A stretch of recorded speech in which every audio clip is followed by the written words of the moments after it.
I've been trying to get money, they ask Johnny where you been at. Ducked off in the hood, getting money where they spin at. Out here with it solo, cause my God is on parole. Southside got it still on swole, you know where that effing in at. But we won't get into that, cause these boys got quick lips. Hate on Fat Johnny in the Audi with the stick shift. Catch him in that red zone, hit him with that pick six. This is Crooked Christian, small city, big business. Look, need a cosign, cause we definitely throw hands when it go down. Dee oto in his prime, showtime at the showdown. Ain't no gas in the cutter, but you getting mowed down. Smoking on this hybrid, this shit hit like Gohan. Then I pass it to my bad bitch. We chop it up, she slop it up like some manwich. Shit's pretty, you can paint them on a canvas, but I'ma bust on them like a motherfucking savage. Fat essay on a jet ski, they think I'm Cali. In your baby mama tub, eating chicken salad. Trying to track my Mia's hitting Dallas, and they gonna pay a pretty penny once they hit the valley. Johnny.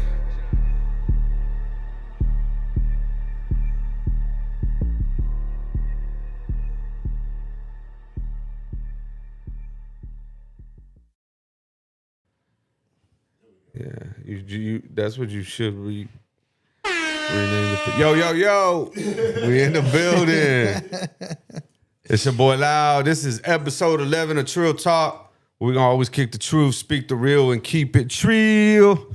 Got a special episode today. Trill. We in the building with the youngin', the young entrepreneur, man. Y'all already know who it is. It's our hometown hero. I'm gonna let him introduce himself, dog. What's going on, everybody? My name is Dee oto. I also go known as Dee oto from my artist name.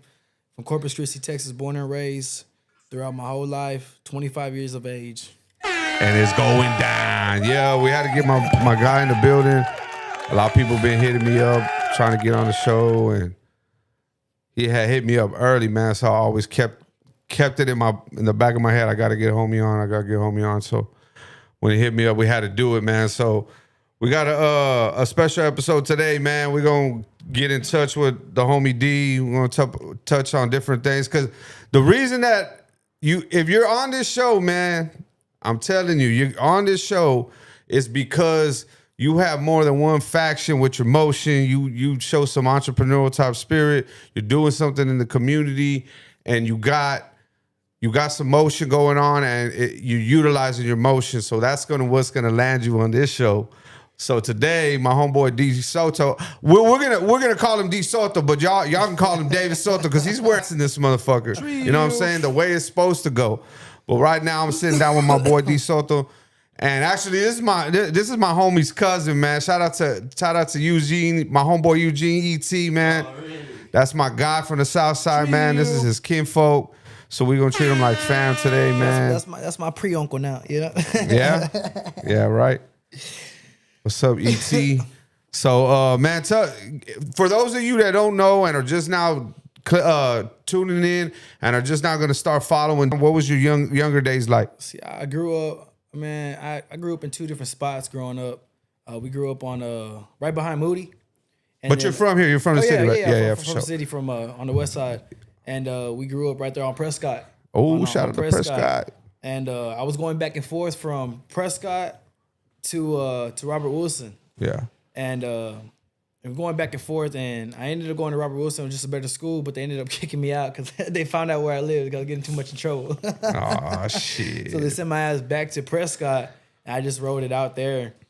And then back to middle school, I ended up, my pops bought us a house on the south side. My first, what was it? By Grant Middle School. Yeah, for sure. You know, I finished. Or by Aaron Street and shit. Yeah, and we ended up going to Grant, and then from there, we went to Vets and just rocked it out at a new school. Oh, you went to Vets? Oh yeah. Oh, okay, that's right. I was one of the first ones, first class to be there for all 4 years. Oh, okay. So you were the first chapter. Oh yeah. So were y'all the first graduating class? From Vets? No, we weren't. We weren't the first ones, but we were the first ones to be there all 4 years. Oh, okay, I get you. From 9 through 12. So the first year we didn't have any seniors. Oh, okay, and then the following year, then those juniors became seniors, and the people who came in from other schools transferred over. Yeah, right? You played football over there, right? Oh yeah. Yeah, for sure. All 4 years. That's what's up. How'd y'all do your last year? And like as my senior year. Yeah, your senior year. How'd y'all do your senior year? We went all the way to the third round. Okay, to the third round. Junior year, I think we went to the same thing. Back-to-back years, we went to the third round. Is Vets 5A or 6A? 6A? They're 6A now. 5A. It's 5A? 5A. Oh, It should okay. be 5A. Yeah, we're 5A, but we just couldn't get past it. You know? Okay. Do we have a 6? We don't have no 6A schools, right? Nah, No. hell no. All 5A, I right? think Ray used to be a 6A, right? Nah. What was it? Nah. Somebody Oh, okay. was a 6A. Somebody was a 6A at one point in time. I don't even remember. That's crazy. Well, that's Yeah, what's up. somebody was a 6A. At That's what's up. So you were able to grow up a little bit on the west, right in between CV and SB hood. Shit, that's popping right there on Prescott and a little bit on the south. Everybody always tell me, "Oh, you're not from the west side. You're not from California." Because I grew up more on the south side. That's when I started popping my shit Yeah, like man, that. for sure. If you always my homies on the west and shit, they're gonna tease me from being from the south side. yeah. Silver spoon ass, fat ass boys. They say so shit like that, man. Shout out to my west side homies, man, for real. Well, that's what's up. So a lot of people here. I mean, I'm gonna be real with you. Like I started getting to know or getting hip to who you was because you started doing music. Is music? Would you say that music is like your go-to as far as like what you're concentrated on? Because like I said before, I know you wear a lot of hats, homie. So like, where does the music avenue kind of fit in? Is that what's going on right now? Is that what we're focused on, locked in right now? Or what would you say? How does that tap in? Right now, what I got going on is, I got my real estate side where I'm flipping houses, buying, flipping them. I'm also a realtor, so, I got that in place. So I try to fit music in when I can, and I try to, it's hard to juggle everything that I do, but at the end of the day, I just kind of just do what I can. Yeah. And, sometimes it gets hectic. Oh, it always And, gets hectic. Just try to stay busy, trying to get everything done, trying to please everybody while trying to please myself at the end of the day. Music has become, it went from a hobby to something that I really enjoy. So, right now I'm really focusing on my music, trying to release singles, trying to, push my music more, get it out there to the world. As I go on. What do you think's your best song right now that you got? I would say an R&B song. It's called Into You. Okay. I Out think on I all heard that one. platforms. I have a think few I more heard that coming one. up. And I got supposed to have a music video done tomorrow with D Green. And it's gonna be a rap song. So that was gonna be for the books. Definitely for the books. So are you trying to concentrate on all different types of sounds? Are you not trying to have one general sound, or do you kind of switch back and forth between the rap and the R&B shit? I switch back and forth from R&B to rap. Trying to stay versatile. You don't always want to keep staying one sound. You want to switch it up sometimes and show your what do you say, versatility? Versatility, yeah, for versatility. sure. In the music world, you don't always want to keep that one sound because people are gonna start to catch on, and sometimes it'll get boring, sometimes it'll start sounding the same. So once you switch it up, they're like, "Oh man, like this is him." Yeah. So I try to switch back and forth from rap to R&B, and just trying to switch it up here and there. Yeah, that's good. So like when I was still doing music and shit back then, I think I had certain things that inspired me to kind of start doing music. What was it that kind of inspired you to just say like, fuck it, I'm gonna try this music shit? Man, it was honestly LJ right here, man. LJ. Shout out to LJ Banks, man, homie in the building. LJ Banks. LJ inspired me. LJ Banks inspired me, man. That's what's up. I was in the hospital, and he came to see me.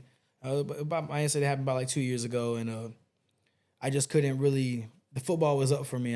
With no more college football. So this is right after high school? Like a sports accident type shit?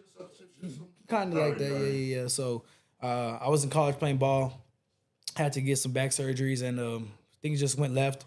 And he would come to see me in the hospital because he was living out there in Houston, so he would come on every week and come to see me, and kind of just inspired me, told me, to try to get into this music stuff because I just couldn't, I couldn't move no more. So I needed something to give me that fulfillment that I used to get from playing football. Yeah, I dig it. So I couldn't do football no more. So I had to find something that inspired me, and music started inspiring me over the years, and now I'm starting to take it to another level. Yeah. How old are you, G?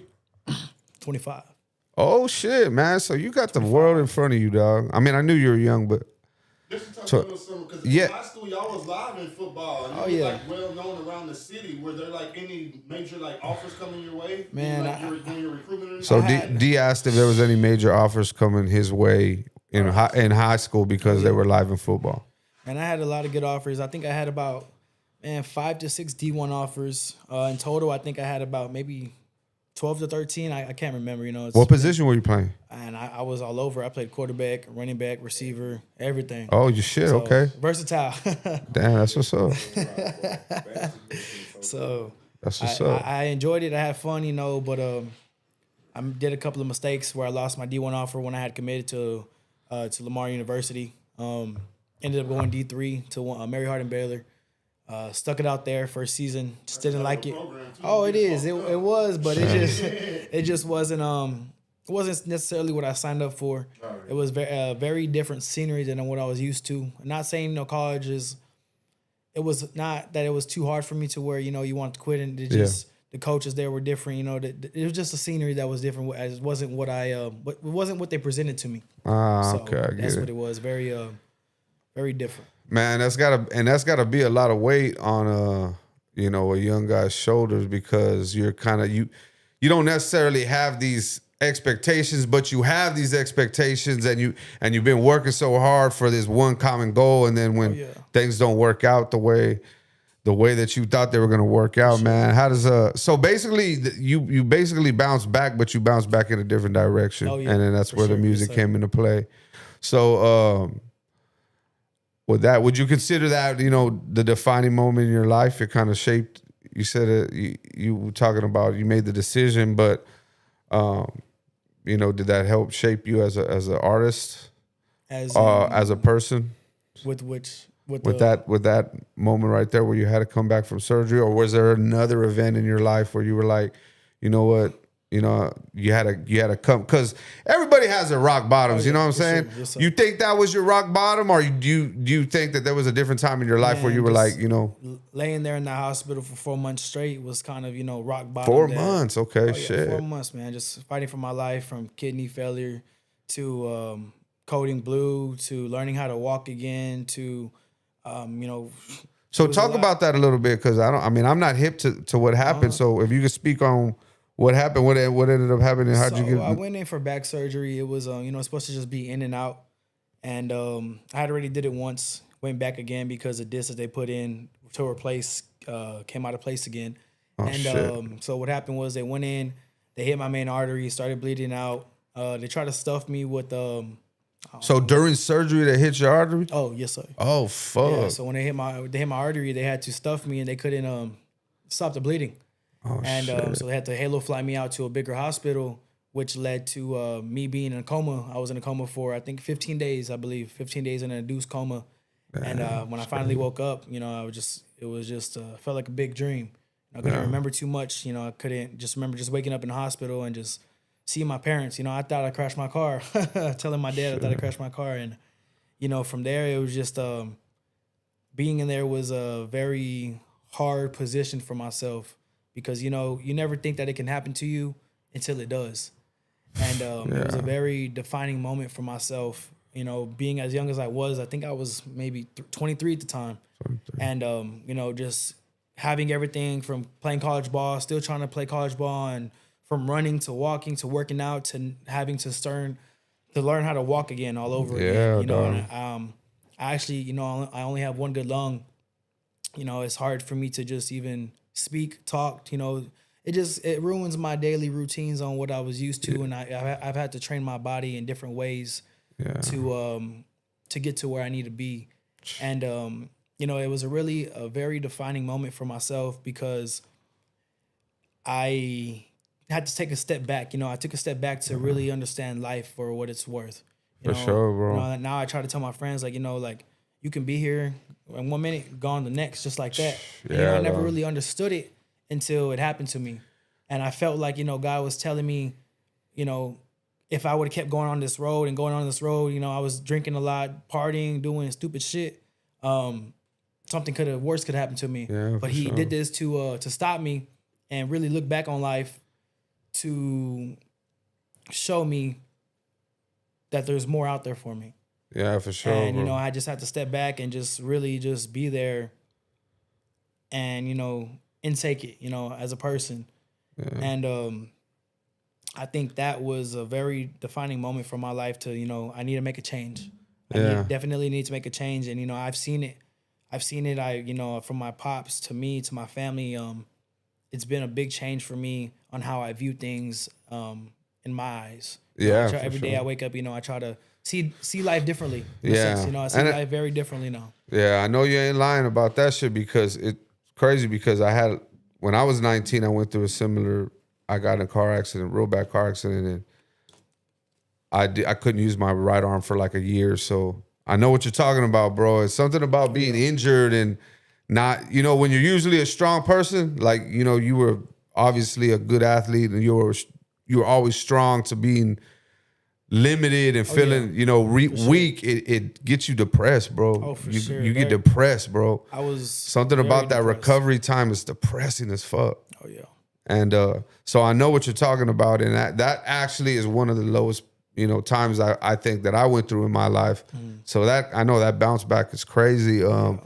What other sacrifices have you made that the normal individual wouldn't be able to see, behind closed doors? What? Man, that's a really good question. Sacrifices, man. I just, I've had to sacrifice a lot that nobody necessarily can see. I try to paint a pretty picture for people to see. And behind closed doors, I kind of suffer a lot. You know what I mean? Like, I go through a lot daily. I try to hold it in. I try to just stick to myself and do certain things. But I've come to realization that I can't do it all on my own. Yeah, for sure. I struggle daily. From walking to talking to interacting with people, because I still to this day. It's even though it's been 2 years, I still feel weird. You know what I mean? It's It was a very life changing circumstance for myself. Painting a pretty picture is I can paint a pretty picture very well, but when I'm by myself or doing certain things, I still get depressed. I still for sure. I'm still vulnerable. I'm still a human. You know what I mean? I'm a man at the end of the day. And men feel like sometimes they can't really show their emotions All the time. But I try to hold it in, but sometimes like my dad said, if you hold it in for so long, you're just gonna burst out. Yeah. I've had one of those moments where it's just I just burst out, and it's just that's really it's what the question you said, suffering, right? It was like So I was just talking about what other sacrifices have you made, other than that, you know what I mean? It's just every day, every day is a sacrifice. You know Hell what I yeah. mean? For everybody, it's different. Oh yeah, I'll take one. Hell yeah. I'm good. Sacrifice a lot in the sense of just everything, man. Just doing real estate, to doing music, to daily life, adventures that we got going on. It's just every day is a sacrifice. I think, especially right now, I would say for your age, being 25, and you put a lot on your plate, you're definitely going to feel the weight of the world because you've chosen a young age to put a lot on your shoulders. I know. For sure. I didn't have that much on my shoulders at 25. I had a lot going on, but I don't think that, at that period of time, I think I would have crashed out. I just wasn't mentally tough at 25. I crashed out a lot, in my opinion. I was making a lot of bad moves. So I think the best thing for me was having my family around me, my friends, and the people that were there for me, and they cared for me. That got me through, because it just did. I want to give up every day from every day I had to get up, and my therapy was just, they made me do therapy every day, and it was tough, man. I couldn't. I was on a ventilator. They had me on a ventilator, just breathing every day. I was on a breathing treatment, from breathing treatments to standing up to doing therapy. It's just like, man, like I didn't want to do it no more. It was just tiring. I remember telling my dad, like, man, like fuck this. Like I don't even want to. I told my dad, like, I don't even want to be here no more. Like it was something that I've never felt before. Just I'd rather like fuck this shit. Like I was tired, man. It just I know everybody has their points in life where they just want to give up, and that was one of the points where I just want to say fuck it. You know what I mean? Just give up and just let go, because I don't wish that shit on my worst enemy. Yeah, for sure, dog. I feel that, and there's a lot of people out there. And that's one thing that if you have family that you can lean on, man, you better appreciate them, because there's a lot of people out there who don't have that type of safety net. They don't have that type of support, or they have a real small support system. And if you have that type of support system, you need to appreciate your people, because some people only have themselves to lean on. Some people got to create a dog out of themselves just because they got to look themselves in the mirror and say, look, it's do or die. So, you know, if you got that type of system, man, make sure you appreciate your people, because there's a lot of people out there who are fucked up. You know what I mean? A lot of people out there, they're out of there. They don't got no type of support system. So even if it's just, you know, one brother or one sister or something like that, man, hold on to your people that are real and that do right by you, because those people are few by far, bro. Oh, yeah. So, you know what I mean? So that, going through that, I guess, in life, obviously lit a fire up under your ass, and now you're here. We were talking about different facets that you're into.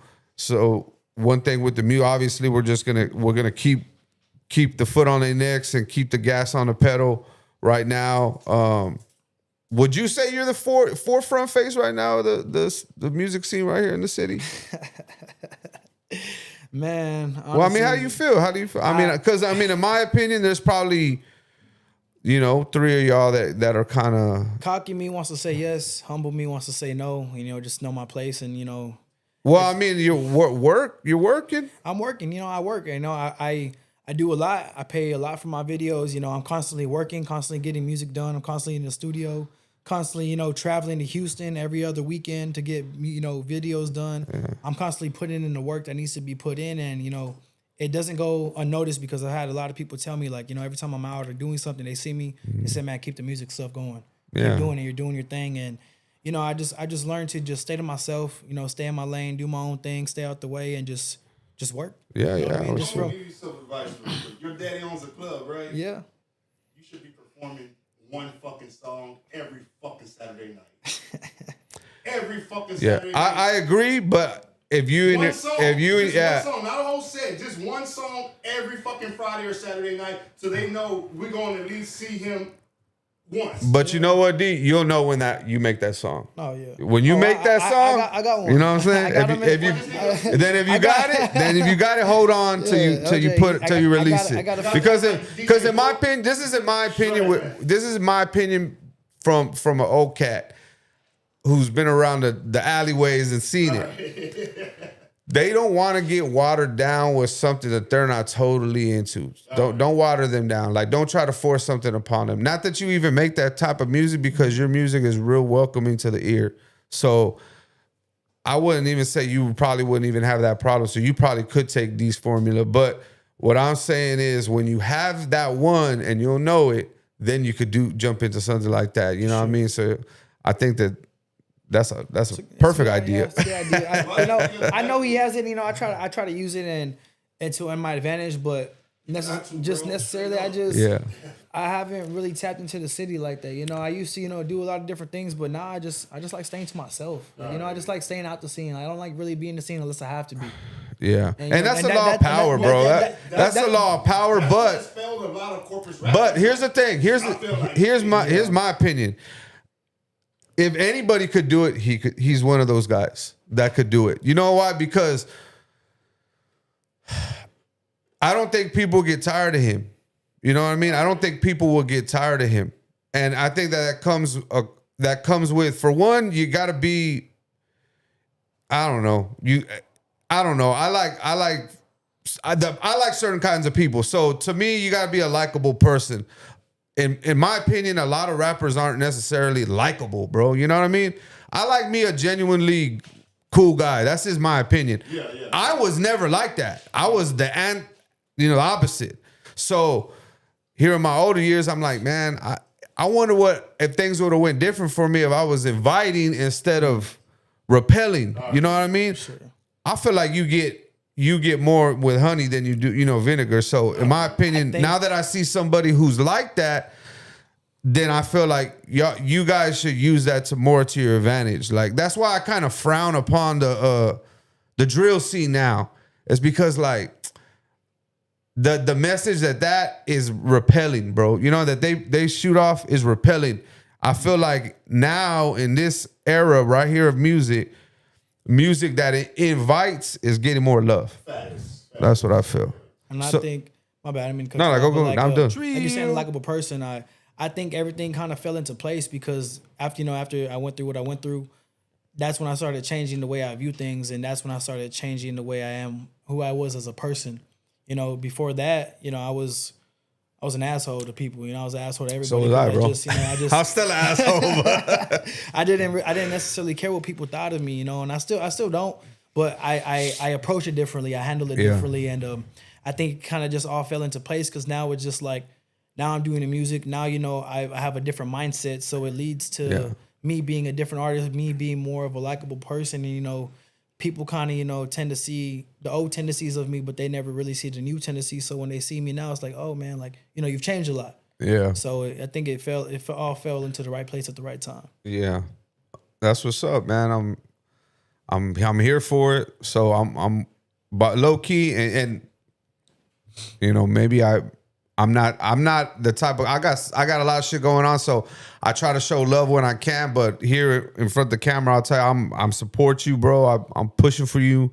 I like to see the young guys do their thing, man. I really do because I love the flavor of the city to keep going. You know what I mean? I love to see them keep cooking. I love to see the new shit. Like, you know, there's a lot of young guys that are doing their thing, and you know, I support all of them. I support you. I support Sammy Sosa. I support J Rax. I support you know who I like too? I like Rilla's son, Lil Rilla. He is actually doing some performances, but I like the way that he does his performances because he doesn't use any back vocals. There's another artist that works with Molly Wap, and I think he's from the city, but I don't. His name is Gutta Baby or something. 38 I've heard of Gutta Baby. Yeah, we have a lot of good artists in the city. We got a lot of good artists, bro. A lot of talented people that don't get seen or don't get heard. And you know, me and LJ, we've been meeting a lot of new people because we're talking to different people, meeting new people, trying different studios, meeting different camera people, and you know, we run into people that are very talented at what they do. They're just not known. That's the formula, dog. I used to do that.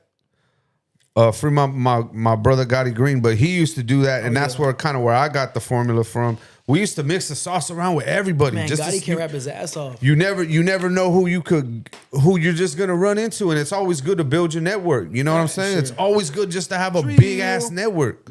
Man, my boy Gotti Green, he would be able to go to San Antonio and link up with the engineer. He'd go to Houston. He could go to Vegas. He could go to LA. And he knew somebody everywhere. We'd tap in, we'll go to Atlanta. I got this guy. Like, he was tapped in everywhere. And that's what he did for Gotti. You know what I mean? He was spreading the gospel for us. So he did free my brother Gotti Green. I talked to him the other day. But that's good that you know, that you know, you're still doing your thing. I wanted to, like I was saying, I was touching on the younger gen, but I feel like y'all, I think y'all are reviving a new kind of flavor. Now, and you know what? I don't even think this is my opinion. I think Corpus has been so versatile with so many different creative artists that we don't necessarily have one sound. Houston has a sound, D-Town has a sound. I mean, I guess you can kind of even say San Antonio kind of has a certain sound. Even them, they're a little different too. But we don't have like one sound, and it's not. You can't say like, oh, it's not enough artists. I mean, in the 90s and 2000s, we had a certain type of sound, but now that that's passed and it's a different generation, you know, there's so many different creative artists that have been coming out the city, and you know what I mean? It's been a lot of different sounds. You know what I'm saying? So more influenced by like different sounds from the internet instead of just bro. Okay, because if you think about it, you know what I mean. Every the artists, none of them sound alike. Yeah. Like, and I remember it was like that when we were coming up. You know, Merc didn't necessarily make music like Gotti Gang, and we didn't make music like Flatline, and you know. Nobody was making music that sounded the same. And it's even like that now. You know what I'm saying? Like, D doesn't make music that sounds like Sosa, and you know what I mean? And like, even like when New Money had his run, New Money's like, nobody was making music like New Money. You know what I'm saying? When he had his run.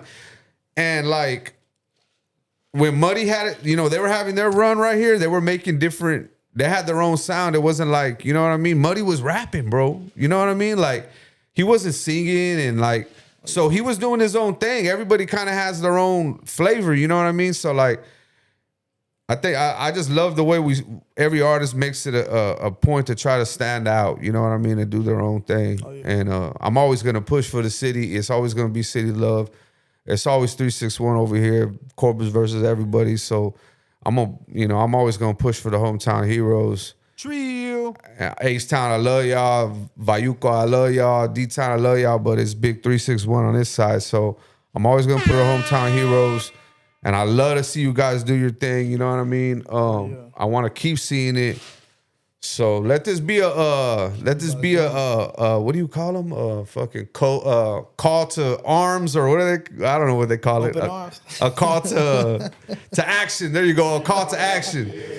To all my guys out there, all my young guys out there doing music, man. Y'all go hard, man. Push the pedal down. Push the gas down. You know what I'm saying? Your unc Johnny's gonna be putting out a little bit of music. I got a little bit of music in the vault that I'm trying to get the hell out of my hair. So I'm gonna be putting out some things along the way. Drop it. You know what I mean? I'm put out, but I want y'all to push the gas, man. Push the gas. You know what I mean? Let's get it. Y'all put out some shit, and it's been looking good. You know what I mean? Molly Wup's got a good vision for the cities, making our artists look good. And you other guys that are picking up the cameras, man, keep applying pressure. And hey, you have any new video guys you want to shout out? Because I mean, man, I don't know if y'all, because I knew you were looking for some, but no dice yet. Okay, No dice yet. Hey, no dice yet. It is what it is. Shout out Molly Wop Productions. That's my brother right there. But hey, if you other guys out there thinking about picking up a camera and shooting something, hey, start practicing. The world is yours, Papa. You know what I'm saying? So pick up that camera, and we need more people like that. Or hit us up to get on these type of platforms so you can get out there. Shit, matter of fact, bro, I bought my son a camera. You know what I mean? Shit. He got a camera. Actually, he got that camera for. I'm tripping. I'm over here. He just got a camera, but I didn't buy it for him. Not this one. He got it for a gift, and he's gonna try to start doing photography. It's a Canon, I think. So I told him, man, if you can get busy with that camera, boy, I'll put your ass to work. Shit. So we were behind the for scenes. A camera guy, just for sure. Just to follow us around. We're trying to create something in the sense of something different. A documentary to using this to utilize these videos for us. For our everyday movements to show what we got going on, not just doing music videos, but what we do to our day-to-day basis. So what does that look like? What does your daily routine look like when you're locked in? What's that look like for you? Because I know you put out a little vlog or something like that right there. Yeah. Okay, so I got 3 houses right now that I'm working on getting flipped, getting going. So I wake up. I hop around to each house and to make sure, everybody's doing what they need to do. Everything is getting to where it needs to be, in the certain time frame that I need to be done. Is it just like it is on TV when they do those house flipping shows and shit like that? Or is it worse? Man, you can paint a pretty picture and make it look easy. Shit's very freaking hectic. And I know that, but very hectic. Man, I go to the rent house, go to Home Depot. Go back to the rent house. Oh, we need this. Go back to Home Depot. Man, just back and forth. Oh, now we can't go to Home Depot. Go to Lowe's. We go to Lowe's. Go back. It's a lot. And let me tell you something about renovations that D can tell you, man. Something's always gonna go wrong. Fuck yeah. Always gonna go wrong. Always. So yeah, your motherfuckers out there who are just like, I could do that. I think the most easiest part is starting the demolition, getting everything done. Then once you're done, it's the most tedious shit. Yeah, for sure. That you got to keep fixing, and the tedious shit will take a whole week to get done. Yeah, for sure. And man, that's just besides the real estate. I try to fit my music in, daily, and try to hit the studio or get a video done, or just meet up with LJ's trying to get his album going out. We're trying to get that going, so I try to make time to to do everything. So it just it's always real estate, music. And I think, bro, that to me that's admirable, and that. If you're talking to me and someone's asking me about you, I'm saying that that's a fucking smart move. I would support that. That's something that I would give advice to somebody who's trying to do music, because this is, in my opinion, the reason that so many people fail at doing music is because they can't afford it. It's a very expensive game, bro. Sure. Because if you're not applying the formula correctly, you're not gaining any revenue that becomes profit off of it. It's just all put back. Any revenue that's generated, you reinvest it back in. constantly recording, constantly shooting videos, constantly. And I think a lot of people give up. And I think, you know, that's why I'm gonna hurt some feelings, but I think that's why there's a lot of broke looking rappers that rappers, they'll have a real basic look to them. They'll put out a lot of content, but their look will be basic, or the video will be basic, or, you know, you could tell they're on a budget or whatever the case may be, because this shit's expensive. Oh, yeah. You know what I'm saying? So I always I've been one of the ones that, like, I always told myself, like, there's no way I'm going to be able to just do music. I'm going to have my hands in so many other things to be able to finance this shit. And that's what I was able to do. And that's like, I was one of the few ones that did that, because you bump into a lot of these guys and music's all they do. You know what I mean? So a lot of them depend on music and one other thing to have their money coming in, and that's it. It's either one other thing, the streets and music, or just music. Yeah. You know what I mean? You rarely bump into somebody and they're like, oh yeah, I do music. Oh yeah, I got this real estate shit popping on the side. I got, you know, I'm flipping some homes and I'm renovating, or I'm buying property, or I'm looking to. You don't meet those type of people. You know what I mean? You don't. I've met a ton of people, and you don't meet people like that. So what this guy's doing puts him in the fucking 95th percentile of people doing music and who are actually smart with money, because, you know, most music artists are real stupid with their money. All they want to do is financially irresponsible too. Yeah, all they want to do is spend. But you know what I mean? Shit, you're young, you could do that. But yeah. So I mean, props to you on that. I think that that's a big major move, and I think that that's probably going to be one of the reasons that you progress in the music, and you'll be able to have the consistent budgets to be able to market yourself and, you know, put out the content you want, because all of that fucking costs money. You know what I mean? All of that little extra shit, the average artist does not want to spend money on, bro. The average artist does not want to spend money on content. Sure. They think that they think that they don't have to do that shit, and you're so fucking wrong. You know what I mean? You're so wrong. I've met a lot of artists, and I talk to them, and I'm like, you got any videos? Oh no, I don't got any videos right now. If you tell me you don't have any video, I don't consider you a real artist. I know that's gonna hurt some feelings, but if I can't Google you, or if I can't look you up on YouTube and catch some videos of you, then you're just a motherfucker who records. You're the motherfucker who just records. Trill. You know what I mean? You're just a motherfucker who records. There's plenty of motherfuckers who record. There's plenty of closet rappers. There's plenty of motherfuckers who have their own setup in their room.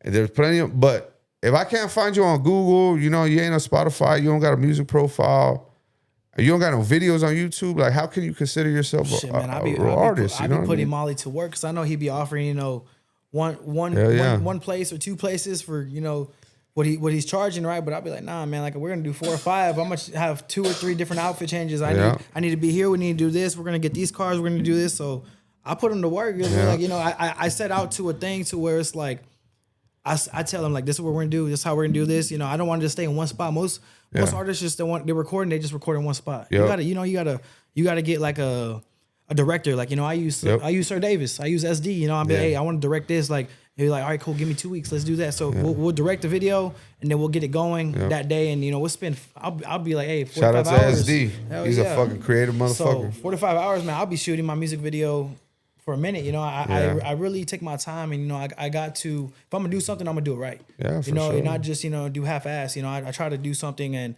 that's how I consider music how I did football. You know, I like to see progression. I like to see, you know, getting better. I like the way it makes me feel. You know, you get up and it motivates you. Music motivates me now. You know, I can't necessarily do, you know, the running, the walking, the workout how I used to. So now I use the music as motivation. You know, it gets me going and gets me to how do you put it, like makes me feel good. You know, when people tell me, like, man, you're doing good. Like, I see progression. You know, you know, it makes me feel good when I go out or doing something. People tell me, you know, they see the progression the way I see it as well. I think right now is the best time. I mean, in my opinion, I think right now is the best time ever to do music.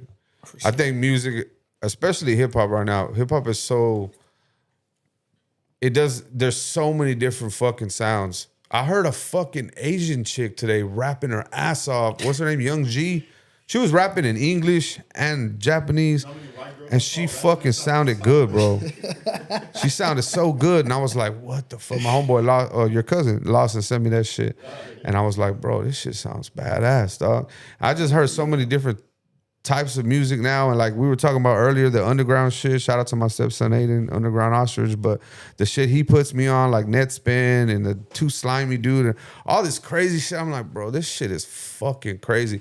I heard that Too Slimy Dude rapping over a fucking the mariachis were playing, and this fool was rap. And if you know anything about that fool, he has no business rapping over some mariachi shit, but that shit was bananas, bro. But so like right now, I feel like it's the best time ever. Even me as an unk, I feel like right now is the best time ever for me to be doing unk rap type shit.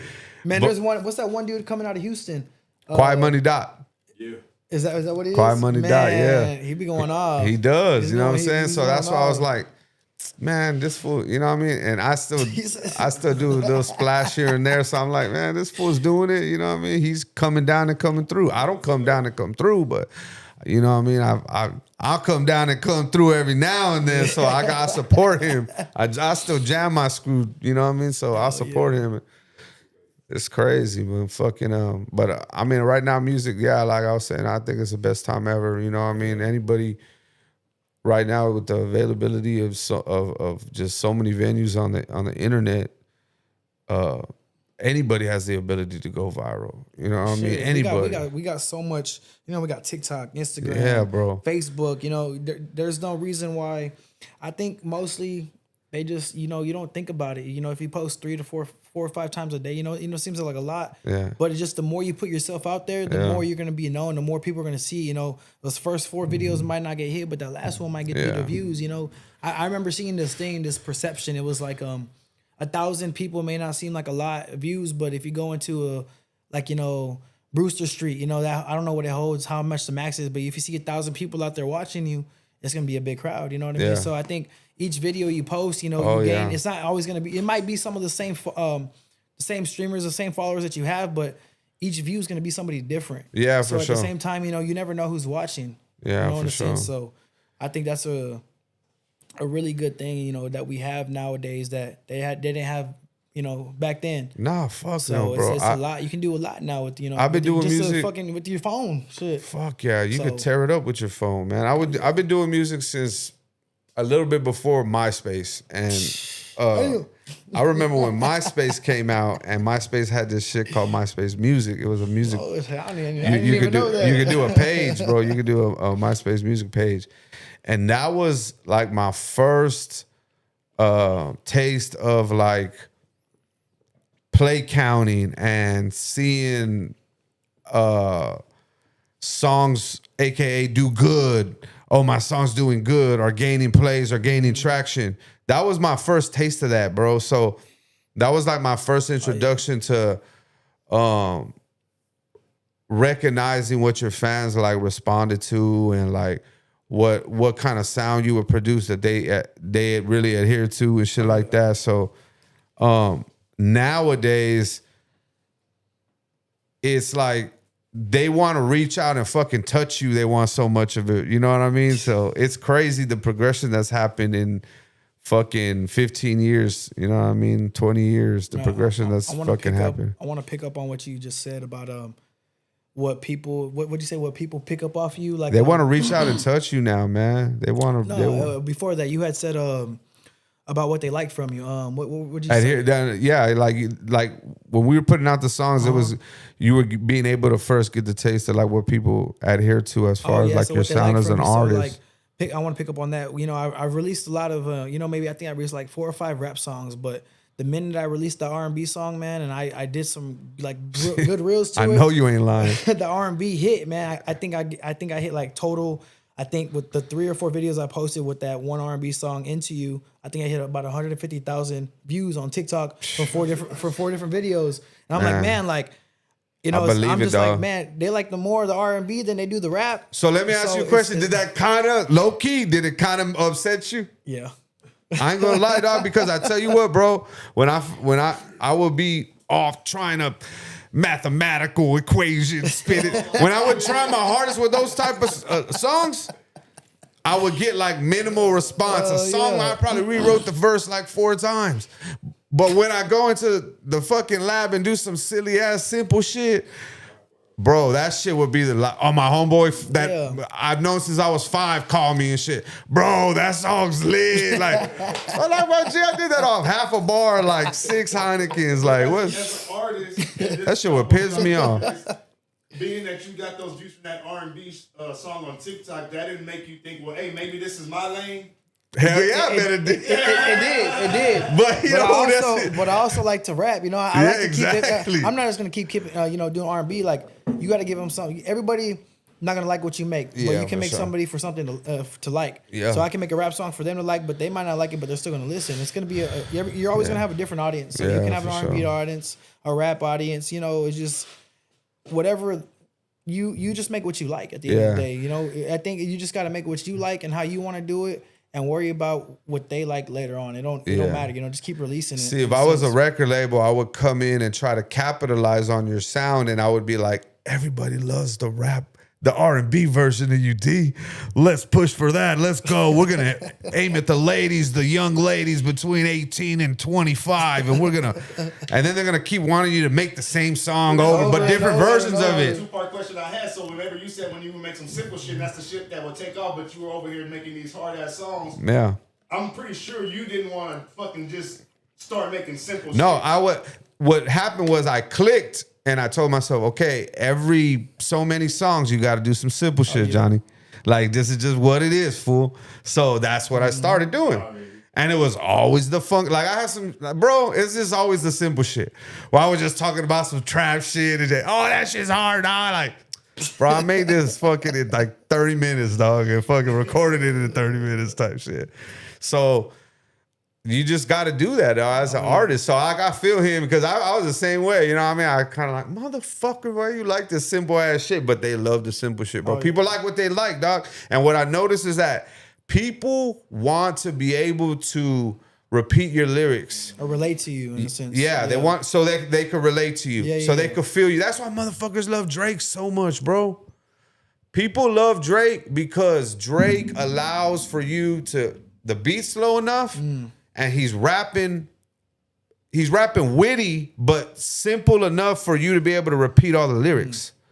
He's creative than a motherfucker. But when the hotline bling, like, motherfucker, we was off. Like, come on. Yeah. He has a way of using simple words and being witty, and you could repeat all his shit. You know what I mean? He's not going over your head, like, you know what I mean? So that's why I think people respond more to the simple shit. And I've noticed that, like, analyzing what the listener likes, and they like something that's simple, that's easy on the ear. You know what I mean? They're not into they don't want to think too much anymore. They want it to be a badass beat. If they could find something in there that they could repeat, all right, live. If it makes them bob their head, I fuck with this. They just want something that they could drink to now and kind of vibe to, and that's it. They don't want to listen to. They're not even listening to your lyrics half the time, unless they're like someone like a fan of like J. Cole or K. Dot or someone who's like into the lyrics.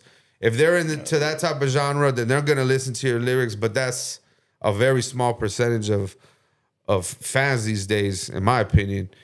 So that's what's care about the straight bars. Yeah, who are gonna care, and that's more the millennials and shit like that, and the generation after them a little bit. But other than that, I don't think nobody's really listening for lyrics like that anymore. That's why I've been telling LJ, man, his melodic stuff. Man, we going off, bro. That's where it's at right now. He likes that rap. I'm gonna be real with you, and I express this all the time. I don't like to sing and shit. Like that's not for me. But that doesn't mean that it's not on fire right now. You know what I mean? It's the way to go. If you could do it, if you could pull it off, then try it. Trust me, people want to hear that right now. That's what they want to hear. It was auto-tuned forever, but right now people want to hear the real voice. Like if you got any type of real voice or can somehow pull it off with just your real voice, try that shit, bro. It's what's working right now for a lot of people. You know what I mean? And fucking, it's a good shot right now. That's what I'm loving about music. You know, I've heard a lot of different kinds of rap right now, and it's cool. You know what I mean? So get creative as you can, and y'all be making y'all's just go for it. You know what I mean? Go for it. Doesn't matter if it sounds like it's from this place or that place. Just put it out. Fuck it. And that's the other thing. Stop recording a million songs and leaving them in your goddamn computer. Stop that shit. Stop that shit. You do not need to be practicing making music. Record fucking 10 great songs. The other ones just, you don't erase that shit. Record 10 songs. Re-record those 10 songs. Focus on those 10 songs and put those hoes out. Stop recording 130 songs from my OG to y'all. Stop doing that. You're gonna get burnt out. Oh yeah.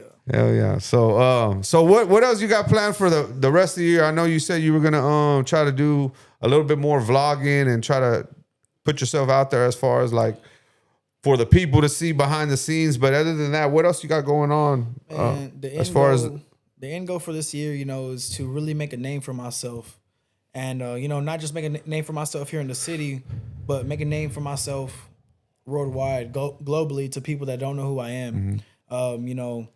I seen a lot of artists, blow up overnight. And, it gives me motivation. And, if they can do it, why can't I? And I like that. I like a fight. I like a challenge. For sure. I think, man, my goals is just I set a goal and I try to hit it, and I'm gonna hit it. I keep going and going and going until I hit it. And I just think if I just keep going, something's got to hit, something's gonna stick. If you just got to keep going, because something's gonna stick. No matter what you do, people give up. Right when you're about to pop off, or you're about to be successful, and they give up. If you just keep going and going and going, something's gonna be bound to stick to you. And I feel like that's true. You know what I mean? Because I can honestly say, like, I got burnt out with the music. I started focusing on other shit, and I threw it to the dogs. I was like, man, fuck this. I'm making this counted $70,000. You know what I mean? I don't want to fucking do music, bro. So like, shit turned different. So I think having that formula and that perseverance is gonna be, key to that. I always tell people that shit. Like, if you got something, just stay consistent, bro. Like, the people who get mentioned, they're not any better than artists from here. It's just that they're more consistent. For sure. And that's just what it is. So other than that, what's the bigger goal? Let's say 5 or 10 years for Dee oto. What's the bigger goal that you got that you're shooting for? Other than music, is there a certain bigger goal that you got going on, or is the main focus just music and you got your foot on the gas with the artist shit? I would love for music to be my main focus. The reason, I like the real estate. I love the game. I like seeing the flips. I love the money. The money funds what I'm doing. How we're talking about earlier. The money's money's funding what I'm doing. It gets expensive. You got to buy the beats. Do it the right way. You got to go in the studio. You got to perfect it. You got to make music videos. You got to make reels. You got to do a lot, and it takes a lot of money in order to get that. And you done. don't got a team yet, so you're doing it all yourself. Actually, I got a team. Oh, you do got a team. Okay. So. Well, shout out your team, motherfucker. We got it. Shout out your team, man. Shout out Dee oto's team. I don't know who they are, but LJ Banks. We got LJ Banks. From the videos to Molly Wops to Sir Davis. To my homie out in H-Town, Lanier, right? Yeah, Lanier. Yeah, that's good. That's good. We're just trying to, I forgot who told me. I don't know who was it that said, you need a team. Was it G, right? Oh, you always need a team. G Money, in a grant. He told me, man, you need a team in order to be successful. Stop trying to do it yourself. Yeah. And I've always been, I got it. Power in numbers, I'm gonna do it. I got it. You know where you get that from? Because that's probably from your football shit. Because you probably feel like nobody works as hard as you. Yeah. Because that's something that I have. I just feel like I feel like in my head, oh, nobody works as hard as me. I got it. Don't worry, I got it, bro. I've come to a realization, that it does take a team in order to be successful. Absolutely. Can't do it by yourself. It's even with the houses. Yeah, I can't build a house by myself. I need I need a team. I need workers. I need people. I need partners. I need a team to help me succeed. Yes, sir. And I think the goals from now for 5 to 10 years is being I want to own real estate. I want I want to have a couple of businesses from if it's a club or a bar to owning houses, renting them out, or owning your own construction business. Like you can do whatever, man. 5 to 10 years from now. But I think the main goal is just being successful and being a family man at the end of the day. Just being able to take care of my family that took care of me, and without having them to worry about anything is the end goal. Yeah, for sure. And just Like I said, I don't want, my parents, they do what they do, with the businesses at the Bridge Bar, but I want to retire them. That's the goal. That they've worked so hard to get stuff done. I think it just the least thing for me to do is get them to stop working, and take care of my parents at the end of the day, and help my little brother and sister become, what do you say, young? Well, not young. How do you say it? Better individuals. So I think that's the end goal for me, is just to be a good role model for someone to look up to.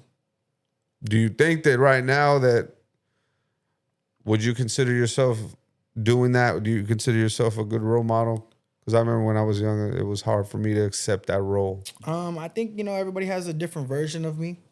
Think there's any misconceptions people have about you? For sure. Very, there's a lot of misconceptions that people get of me. I've been around a lot of people that I talk to, and they'll be like, man, like, I thought you're an asshole, or, I thought you were always this mean guy. Like, but you're a really cool dude. That, like, I'm glad I met you. From my past ways and how I used to be, I was an asshole. I was, in my own lane, only cared about myself, very selfish. And that's why I said when I had that turning point, what happened to me, I just turned my life around. And people have a very bad misconception of who I am as a person. I tend to calm down, change my ways, see life for how it is, and just enjoy it more and cherish it more.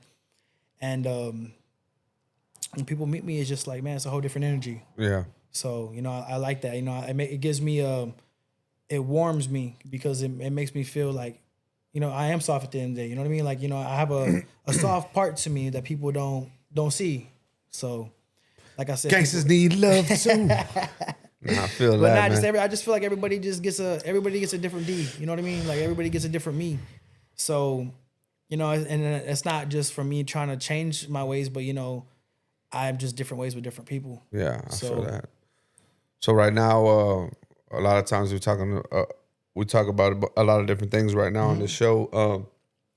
You don't have any children right now, right? You don't got no kids right now? No children, no kids. So, man, that's a full advantage to be able to move how you want to move and get done what you want to get done.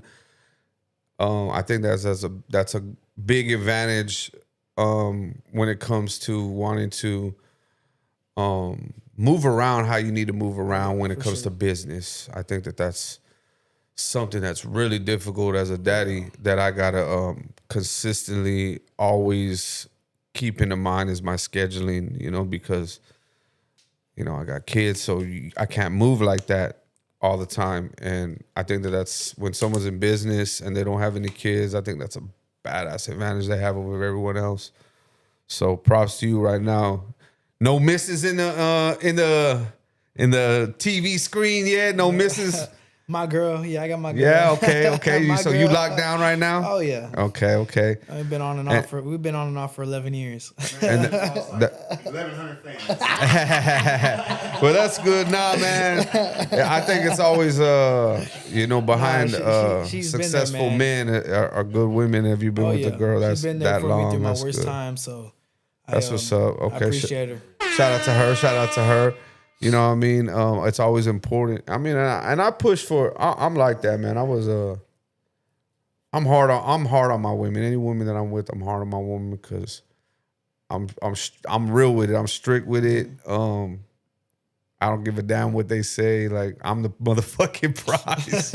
I'm the big dog, bro. I'm swinging dig. I'm knocking shit down. I'm putting money on the table. I'm changing lives. So it's my motherfucking show or the highway. So that's how it goes down over here. I tell my girl, are you like that, bro? Is that how you are? I mean, how does it work on your side? How you make that 11 year situation work? I was like you, like how you are, but I learned to just be softer. Yeah. I had to learn to be softer in order for her to really open up for who she is as a person. Like, I try to be like, that manly man to say, without me, there wouldn't be nothing, or, try to be like, just that guy that, just tries to run things. But I've learned that, we all have feelings, you got to show her the soft, got to be the soft part. She has to get, some soft part of you and make her feel like she's worth something. So yeah, for sure. I try to be that guy, but it didn't work out. It'll work out for somebody else. No, I ain't but- gonna lie. Yeah, I ain't gonna lie. Like a woman a woman that really gives a fuck about you is gonna bring that out of you. Oh yeah, for sure. All the time. You know what I mean? I think like what made it work with like me and my situation, my lady. We're not married yet, but like we've been together for a long ass time, and like what makes that work is just like she lets me play my role, I let her play her role, sure. and then we meet in the middle, and it's real. She lets me lead. She's not one of these, like one thing I just don't get is like why these women have such a big problem about letting men be men. Let the man lead. Like you're there to assist pimp. You an assistant principal. We're the principal. We big dog. You just take me to the room and give me your advice, and then we'll go out and leave the room, and then we'll figure it out. But you know, and I just think that's. I don't know. And I know a lot of you women ain't gonna agree. Oh shit, I know my word. Then fuck out it. You gonna die like that. Big. You gonna die with a lot of cats in a big ass closet. With a lot of purses in that hole that you bought, but or these suckers bought for you, but shit. My lady's gonna die in a bed next to me holding her ass because she held it down. And I think that's important, you know. I think a lot of women need to just adjust the thinking, dog. I don't know. They love it out here, single and dirty and popping ass. I don't know. We switching up the combo topic, but It's some real shit. but you know what? I think I'm just gonna have a let's chop it up episode about women. I think I'm gonna bring up a woman topic and kind of just bring some women in, bring 2 other dudes in, and we're just gonna kind of chop it up about today's female. You know what I mean? Like, you know who I like? I like that big dude. What's his name? Nietzsche or whatever, from the dude, the big dude from the podcast. He always goes. What's this shit that he has where he's always hitting it? The fucking go back to the apartments. What's his name? The big old fucking dude. What's his name, dog? He only does women. He brings chicks on. He's a big old dude. Yeah. What the fuck is his shit called? That's good. Damn, I can't remember of it, but all he brings on is just women, dog, just like some regular ass women, just ratchet, and he just talks to them, dog, and he gets in their mind and in their lets them talk, and you know what I mean. Here's what they gotta say. Then he just fucking goes to town. Oh, you know, like that's why I want the big piece of chicken. I got the big draws, bitch. I got a big house. And he does that shit. Wah, wah, wah, wah. He just be killing them hoes, bro. I forgot what his name. Don't know what to say. It's fucking funny, but I think I want to do one of those with the let's chop it up type shit. We can clip that too. Hell yeah, sure. Instagram. Hell yeah, but all right, man. Well, you got your partner LJ Banks here, man. Shout out to LJ. You just got a visual out, right? What's the name of it? Cigarette Freestyle, man. I saw it. I really like the way they did it all one motion. I've been wanting to do that, and I saw it. I was like, that's badass, dog. So y'all go check out LJ Banks. New visual he has with Mollywood Productions. It's called Cigarette. It's on YouTube, right? It's on YouTube already. LJ Banks. And isn't it only OJ one? OJ Banks? Only one LJ Banks. Yeah. So on all platforms, LJ Banks. So Dee Soto and LJ Banks are running in a dynamic duo, big dangerous duo over here. Two of the artists y'all need to check out from the city, man. I met LJ a couple years ago, heard his stuff. He sent me some stuff. It was badass when I checked it out. I'm really glad that he's starting to do some music and put it out more now in y'all's face. So y'all keep a lookout for Dee Soto and LJ Banks. They got some shit. Obviously, they're gonna keep on working, and they got some shit coming out later in the year. What's the most recent visual you got right now, D, that they can go check out on YouTube? Man, I think the most recent one was which one? Oh yeah, that's right, the one with SD. Oh yeah. I like that song. That shit's tight. Oh yeah. Damn, I forgot the name of it. What was it called? All I know is the sex is all I see. What's he say? All I see. All I see. Yeah, we got Yeah, that's right. It's called Dee Oto and Sir Davis. All I see out on YouTube. That's a badass video. All I All see. platforms too. Hell yeah. All I see by Dee Oto and Sir Davis is on the That hook. visual came out fire. Yeah, it came out really live. fire. It looks crisp. Hell yeah. It looks Fucking- crisp. We It sounds made Corpus 1000. look really good. Yes, sir. Really yes, good. sir. The sound is on point. Like, and that's what I can appreciate, the effort, the high quality effort, dog. That's why I support it. I feel like everybody, being that we're a small city, I feel like everybody should have to put out that extra effort. So we make ourselves look that much better. Like, and that's the difference between, that's gonna set the standard. You know what I mean? If they could set the standard and that's what it is, then let's keep up with it. That's just my opinion. You know what I mean?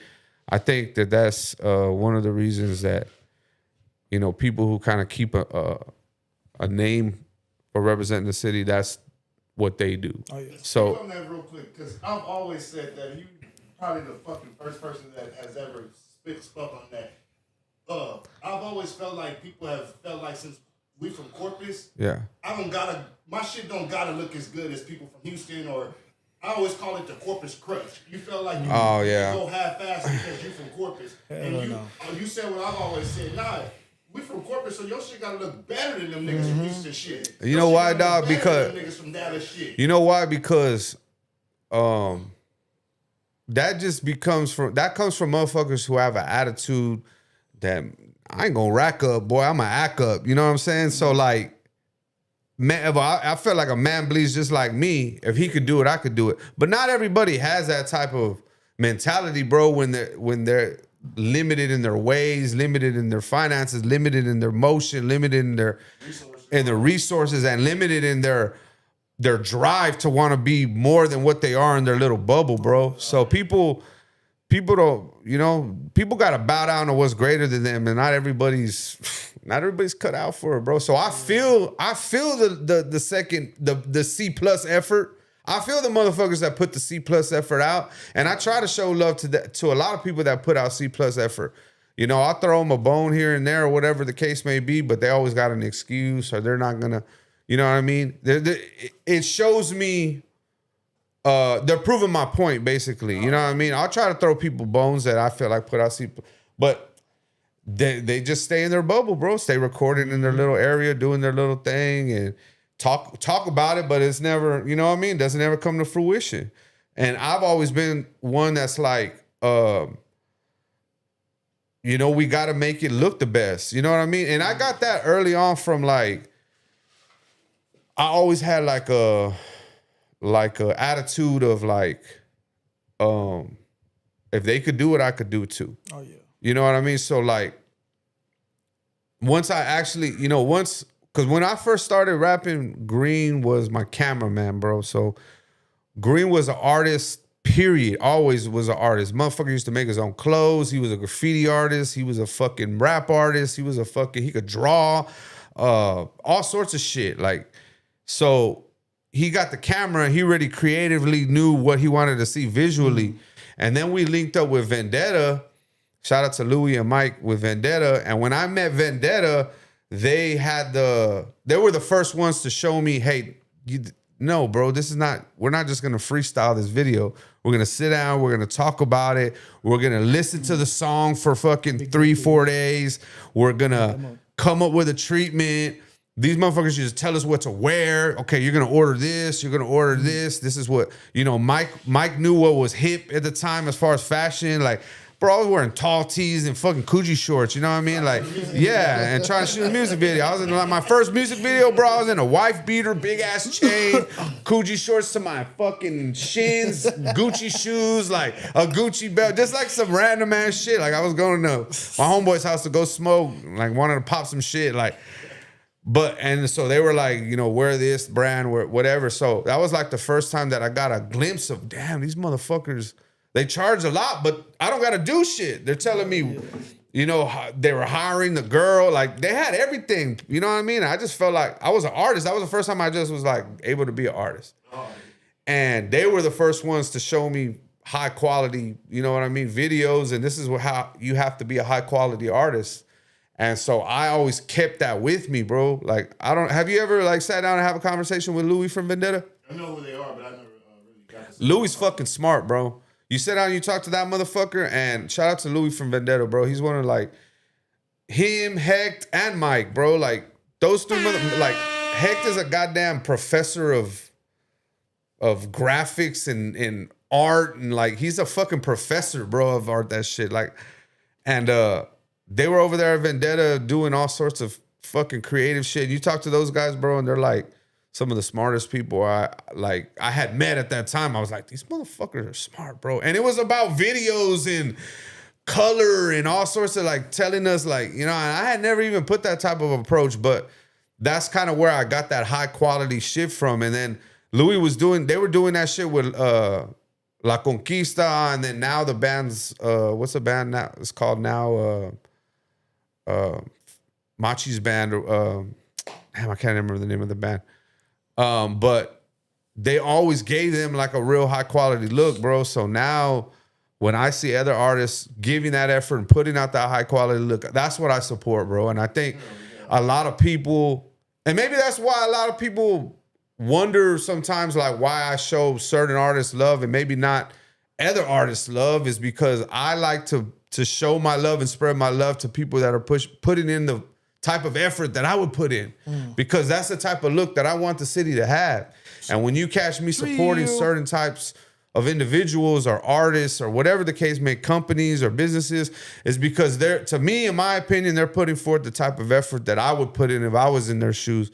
And that's the type of shit that I want to push to the forefront of the city as far as, you know, our identity, whether it's in music or community or fucking business-wise or whatever the case may be.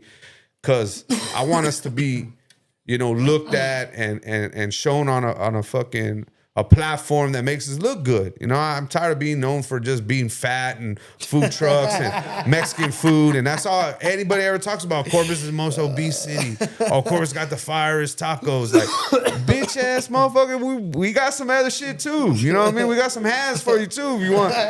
But I just think that, you know, that's where I get that shit from, to answer your question, you know what I mean? So Trill. Yes, Ersky. But you got any shout outs you want to give, dog? Any people you want to say what's up? Man, shout out Chef Zay. Chef Zay. Oh, that was homeboy that came with the He came with the no, but what's it called? The snack. What is the official name? Trap snacks, right? No, trap juice.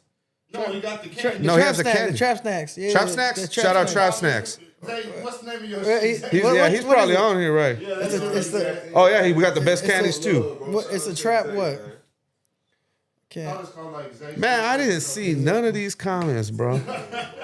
Damn, dog. He's gonna say something. What is it? Trap something. I think it's Trap Snacks. Zay's Dulces. Zay's Dulces. Shout out Zay's Dulces. Homeboy has the... Because there's a Trap Snacks. I think there is. I might be tripping, but I know that sounds familiar. Zay's Dulce.